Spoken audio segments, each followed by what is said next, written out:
আজকের কথাগুলো খুবই গুরুত্বপূর্ণ। কেননা আমি আজকে আমার সাথে যা ঘটছে, আপনাদের সাথে এটা না ঘটুক সেটাই আমি চাই। একটা বিবাহিতা মেয়ে, একটা অবিবাহিতা ছেলে কি কখনো তারা ভালোবাসতে পারে না? তারা কি সংসার করতে পারে না? তাদের ভালোবাসা কি অপরাধ? না। ভালোবেসে যখন একটা অবিবাহিতা ছেলে চায় একটা বিবাহিতা মেয়েকে বিয়ে করে সংসার করতে, চাইতেই পারে। এটাই স্বাভাবিক। যখন বিয়ে করে নিয়ে যায় তখন পরিবারের জন্য ভালো থাকতে পারে না। কেন জানেন?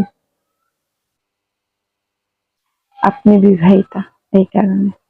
আপনি বিবাহিতা, আপনি একটা বিবাহিত ছেলেকে কেন বিয়ে করলেন? দোষ হলো আপনার, ছেলের না। কেন বিয়ে করলেন? কেন সংসার করতেছেন? কেন আপনি কি তার ছেলেদের ছেড়ে চলে যাইতে পারেন না? নানান কথা, পাড়া প্রতিবেশীর কথা, ঘরের কথা, শ্বশুর শাশুড়ির কথা।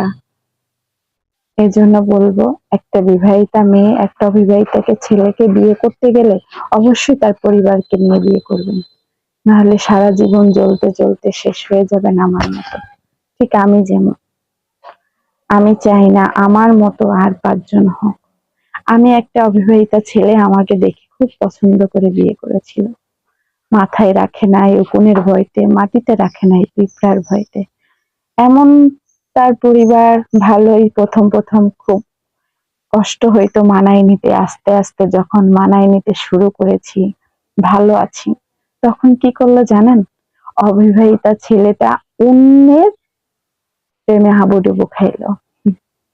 সে আমার শখের পুরুষ ছিল। শখের পুরুষ হয়ে সে আমাকে কি করলো? এত ভালোবেসে কাছে টেনে বিয়ে করে এত লাঞ্ছনা বদনাম শোনার পরে তার সংসার যখন আমি করতেছিলাম, সে কি করলো? সে আমাকে রেখে অন্য জায়গায় পরকীয়ায় লিপ্ত হলো। আমিও এমন একটা মেয়ে, এটা সহ্য করতে পারিনি। সহ্য করা আমার পক্ষে সম্ভবই ছিল না, যেহেতু আমার আগে বিয়ে হয়েছে। আমি ওটা মাথায় ছিল না, কেন ওইখানে আমি বেশি দিন সংসার করিনি। যে আমাকে এত ভালোবেসে আমাকে তার পরিবারের এত লাঞ্ছনা সবকিছু শোনার নেওয়ার পরে সে যে আমার সাথে এরকম কাজ করলো, সেটা আসলে আমার জন্য মানাটা খুবই কষ্টকর ছিল। তা আজকে কষ্টকর ছিল মানায়, যখন নিয়ে ফেলছি, বাচ্চা হয়েছে, ভালো আছি, সেই সময় সে অন্য নারীতে আসক্ত। কি হলো একটা বিবাহিতা মেয়ের? কি হলো একটা অবিবাহিতা ছেলেকে বিয়ে করে? কি লাভটা হলো? কি লাভ হলো? যদি সে অন্যে যাবে তাহলে তো সেই বিবাহিত ছেলেকেই বিয়ে করা আমার জন্য ভালো ছিল, তাই না?